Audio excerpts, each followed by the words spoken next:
Good morning বন্ধুরা, শুভ সকাল। আমি সকালবেলা উঠে গেছি, তো আমি আজকে একটা রেমেডি দেখাচ্ছি।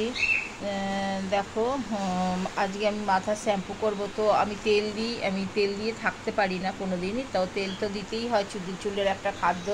তো আমি যেটা দেখাচ্ছিলাম, দেখো এই যে গ্লিসারিন আছে, এটার হাফ চামচ আমার জন্য অন্তত হাফ। আর এটা হচ্ছে ক্যাস্টর অয়েল, এটা হাফেরও, ওই হাফ চিপিরও কম। আর এটা হচ্ছে আমন্ড, এটারও হাফ চিপিরও কম। তো এইটা হচ্ছে আমার, এটা মিক্সড করে, আর এর সঙ্গে নারকেল তেল বা এই যাই হোক, নারকেল তেল, মাথার তেল, এটা মিশিয়ে, নারকেল তেলটা দেওয়াই ভালো, এটার সঙ্গে অ্যাডজাস্ট হবে। দিলে পরে এটা ভালো করে মিক্সড করে মাথায় দিয়ে আধা ঘন্টা রেখে শ্যাম্পু করে নিতে হবে। একটু লেবু দিলে পরে তেলটা ছেড়ে যাবে। তো কথা হচ্ছে যে এটাই আমার আজকে বলার ছিল। বাই বন্ধুদের।